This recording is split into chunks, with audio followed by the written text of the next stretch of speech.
बिस्मिल्लाहिर्रहमानिर्रहीम अस्सलाम वालेकुम। मैं हूं करामत मुगल और मेरे साथ है सईद बलोच साहब। सुप्रीम कोर्ट कवर करते हैं, सीनियर जर्नलिस्ट है सईद बलोच साहब। मामला वही इंतहाई अहम।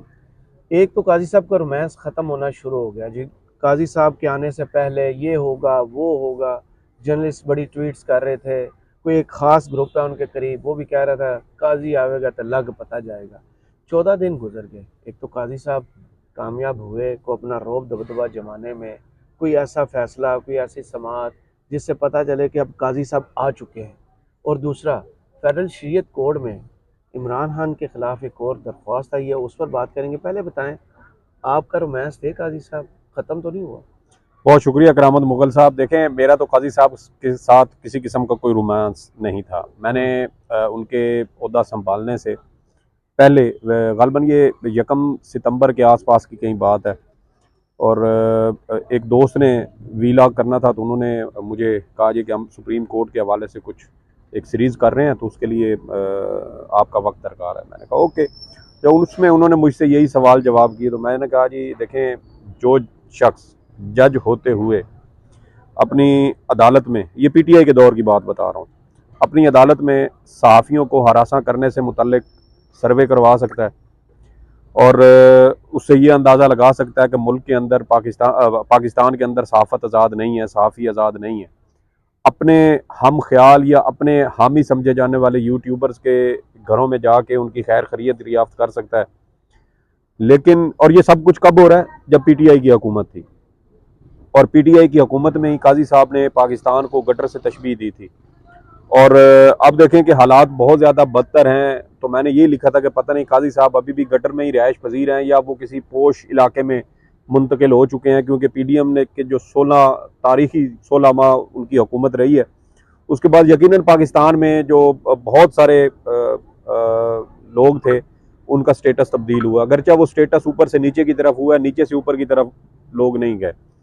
बहरहाल मेरा ना उनके साथ इस तरह की कोई मुझे पहले उम्मीदें थी, क्योंकि पिछले 16 माह में जो शख्स इस हवाले से किसी ने उसने कोई ख़त नहीं लिखा, उसने किसी किस्म की कोई उसके ऊपर क्या कहेंगे कि अमल कोई नहीं अमल दरामद तो दूर की बात है, अपनी अदालत के अंदर पहले तो देखे ना, पीटीआई के दौर में असद तूर के ऊपर हमला हुआ, मती साहब अगवा हुए, और फिर उसी दिन वो, अल्लाह का शुक्र है कि उनकी रिकवरी हो गई, वो रिहा हो गए। लेकिन कहने का मकसद ये है कि उस वक्त हालात इस नहज पे नहीं थे। अब क्या, अब जो हालात हैं, अरशद शरीफ साहब कत्ल हो चुके हैं, इमरान रियाज साहब 4.5 माह से ज़ायद अरसा वो लापता रहे, शदीद तशद्दुद बर्दाश्त किया, और तशद्दुद उनके ऊपर ऐसा हुआ कि उनसे आज भी बोला नहीं जाता। उनके कंधे जो, अब उनकी पुरानी तस्वीरें देखें तो वो एक नॉर्मल इंसान बिल्कुल सही आपको नजर आता है। अब आप उनके कंधे देखें तो वो यूं अंदर की तरफ झुके हुए हैं, मुड़े हुए हैं। तो उससे एक साफ नजर आता है कि उनके ऊपर इंतहा दर्जे का कोई 3rd डिग्री लेवल का कोई टॉर्चर उनके ऊपर किया गया है। लेकिन काजी साहब मुकम्मल खामोश हैं। जैसा कि आपने बताया, 14वां दिन, अगर वो कुछ करना चाहते, अगर वो पहले दिन प्रैक्टिस एंड प्रोसीजर कानून जो है वो उससे मुतल्लिक केस फिक्स कर सकते हैं, तो फिर दीगर मुकदमात भी फिक्स किए जा सकते थे। ह्यूमन राइट्स के मसाइल को तो नहीं आप सर बोल अभी सकते, वो अभी तो पिछले हफ्ते, फौरन करना। बल्कि पिछले हफ्ते भी नहीं, इसी हफ्ते गालबन पीर या मंगल की बात है, 9 खवातीन वर्कर्स हैं ना पीटीआई की, जिनकी जमानतें हुई हैं लाहौर हाई कोर्ट से, और जैसे ही उनको रिहाई मिली है दोबारा से गिरफ्तार हो, किस मुकदमे में गिरफ्तार हुई हैं। तो ये चीज़ें काजी साहब को नज़र नहीं आती? क्या उनको नज़र नहीं आता कि मुल्क के अंदर किस तरीके से इंसानी हकूक़ की खिलाफ वर्जियाँ की जा रही हैं, औरतों बच्चों को घरों में घुस के हरासा किया जा रहा है, मारपीट की जा रही है, सियासी कारकुनों को गायब कर दिया जाता है। आप ये मैं आपको जो पंजाब हुकूमत की रिपोर्ट है, जो मिलिट्री कोर्ट्स केस में इन्होंने जमा करवाई थी, उसके मुताबिक ये रिपोर्ट सुप्रीम कोर्ट में जमा हुई थी, और उसमें उन्होंने कहा था कि पंजाब के अंदर, सिर्फ पंजाब के अंदर 10, अब देखें कि 10,000 वर्कर्स की रिपोर्ट तो पंजाब हुकूमत ने खुद सुप्रीम कोर्ट में जमा करवाई है, और इसके अंदर आप खैबर पख्तूनख्वा की रिपोर्ट शामिल नहीं थी, तफसीलात शामिल नहीं थी, सिंध की नहीं थी, बलूचिस्तान की नहीं थी, मरकज़ की नहीं थी। तो आप अंदाज़ा लगाएं कि तकरीबन एक रफ एस्टिमेट भी अगर हम करें जो पंजाब हुकूमत की रिपोर्ट की को बुनियाद बनाकर, तो हो सकता है कि इस वक्त पाकिस्तान भर में पाकिस्तान तहरीक इंसाफ के तकरीबन 20,000 के करीब कारकुन पुलिस की या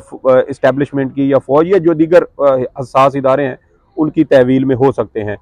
तो अब देखना यह है कि चीफ जस्टिस साहब कितने अरसे तक खामोश रहते हैं, क्योंकि वो जब जज थे तो बहुत ज़्यादा उसके ऊपर उनके बयानात आते थे और कहते थे कि वो आइन और कानून पर अमल करने वाले इंसान हैं, वो बुनियादी इंसानी हकूक़ का तहफ़्फ़ुज़ करने और उसके ऊपर यकीन रखने वाले इंसान हैं।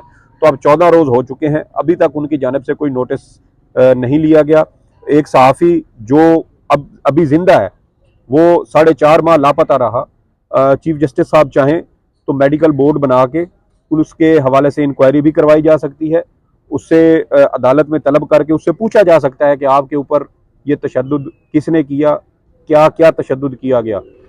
तो अब ये चीफ जस्टिस साहब की मर्जी है कि क्या वो अपने कॉल फेल के ऊपर पूरे उतरते हैं या अपने कॉल फेल से मुतजाद चलते हुए सिर्फ। काजी साहब इन 14 दिनों में आईनी तौर पे, कानूनी तौर पे कितने कामयाब जज नजर आए?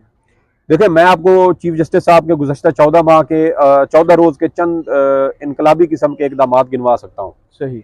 मिसाल के तौर पे चीफ जस्टिस साहब ने इन 14 रोज़ में वकीलों को हिदायत की है कि वो लफ्ज़ साहब का इस्तेमाल करना छोड़ दें। अच्छा। ये एक बहुत इनकलाबी किस्म का मैं समझता हूँ कि इक़दाम है। और हमारे वो दोस्त जो पता नहीं क्या समझते थे कि काजी साहब आएंगे तो पाकिस्तान के अंदर आइन और कानून की, जैसे वो कहते हैं ना दूध और शहद की नहरें बहना, वो तो शायद उनका यही इसी तरह का एक अंदाजा था कि इनके आने से पाकिस्तान के अंदर आइन और कानून की भी नहरें बहने लग जाएंगी, हर तरफ बस आइन और कानून ही अमल दरामद हो रहा होगा, कोई ऊंच नीच नहीं होगी। अभी 2 दिन पहले बलूचिस्तान से खबर आई थी कि फरूख हबीब को गिरफ्तार कर लिया गया, साबिक वजीर हैं, वजीर मुमलिकत रहे हैं इतलात के, तो कोई उसके ऊपर नोटिस नहीं, कोई चीफ जस्टिस साहब को परवाह नहीं। और मेरे ख्याल में चीफ जस्टिस साहब को होगा भी नहीं, क्योंकि ये सब कुछ हो रहा है, ये सब कुछ जाहिर नहीं की गई। बहुत सारे ऐसे और लोग हैं जो लापता हैं, उनके हवाले से कोई इंफॉर्मेशन नहीं है और उसके ऊपर चीफ जस्टिस साहब कोई नोटिस नहीं ले रहे। सहाफ़ी, अब देखें इमरान रियाज खान साहब जिंदा हैं, अरशद शरीफ साहब तो अब अल्लाह उनको जन्नत नसीब करे, वो तो अब इस दुनिया में नहीं है।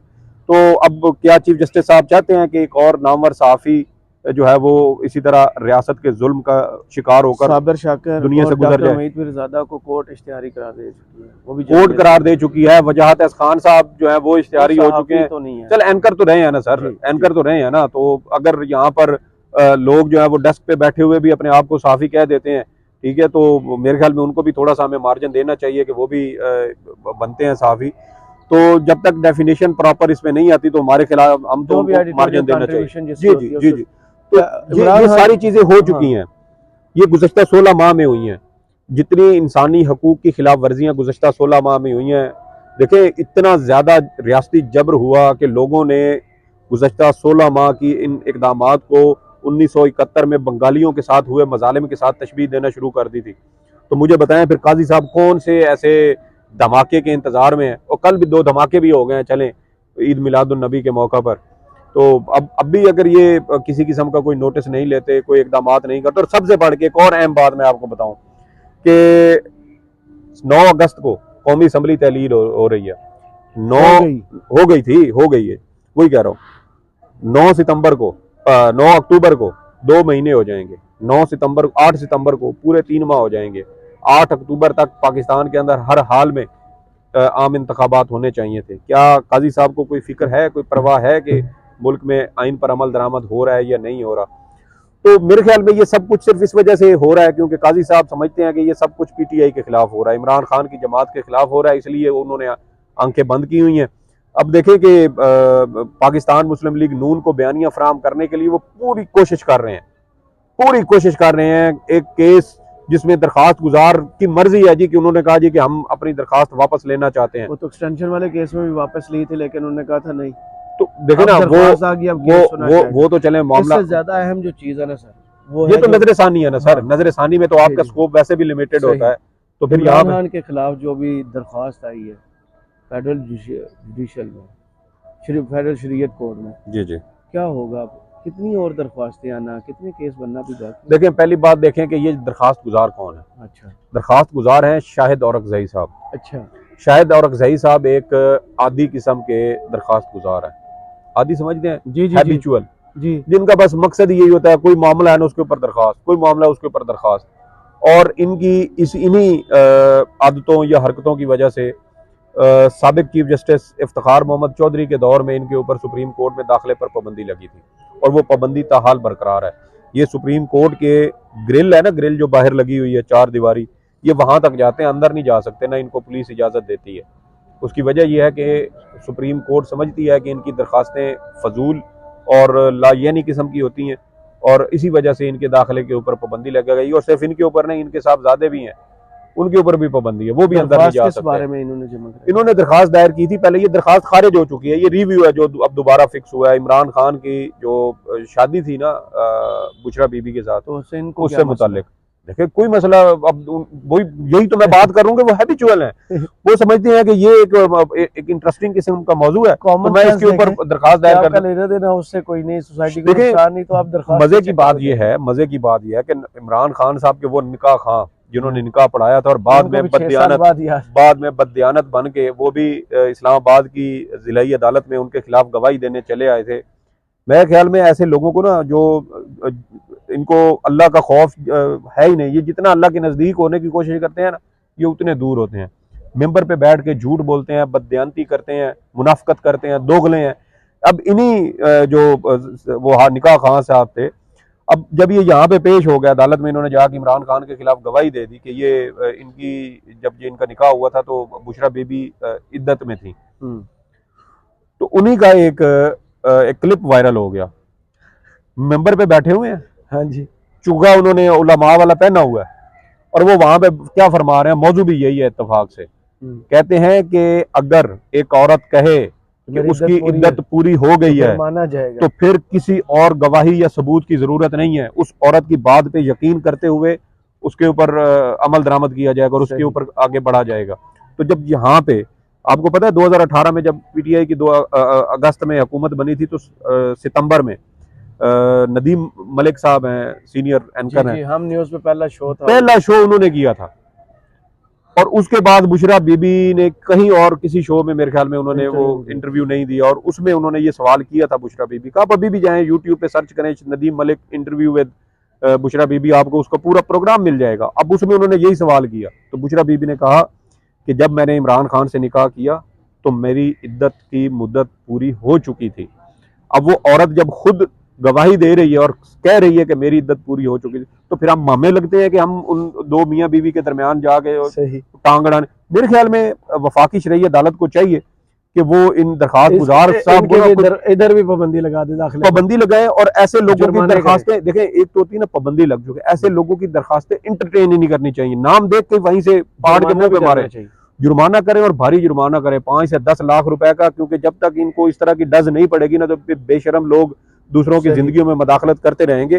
तो मेरे ख्याल में वफाकी शरई अदालत को चाहिए। और सबसे एक और मैं अहम बात बताता चलूं कि ये जो इद्दत के दौरान निकाह वाला मामला है, इसके ऊपर लाहौर हाई कोर्ट के 2 से 3 फैसले मौजूद हैं। एक फैसला है गालबन गुज़श्ता साल का है, 2022 का है, आप गूगल के ऊपर सर्च भी करें ना तो उस पर भी आपको वो खबर मिल जाएगी, डॉन के ऊपर और मुख्तलिफ न्यूज़ वेब जो चैनल है उनकी वेबसाइट्स के ऊपर भी आपको पड़ी हुई मिलेगी। लाहौर हाई कोर्ट का बेंच ये करार दे चुका है कि अगर एक औरत फर्ज करें कि एक औरत दौरान इद्दत भी अगर निकाह कर लेती है ना, तो उसका निकाह फासिद नहीं होगा, वो बेकायदा तसव्वुर होगा और जैसे ही उसकी इद्दत की मुद्दत पूरी होगी वो उसका निकाह जो है वो रेगुलर हो जाएगा। तो ये हमारी अदालतें 2 से 3 पहले जजमेंट दे चुकी हैं, लाहौर हाई कोर्ट दे चुकी है।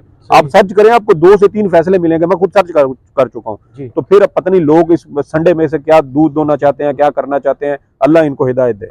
चले, बहुत शुक्रिया सईद बलोच साहब, आपके तज़किए का कमेंट्स बॉक्स में ज़रूर बताइएगा। ये वीडियो आपको कैसी लगी, इजाज़त दीजिए, अल्लाह हाफ़िज़।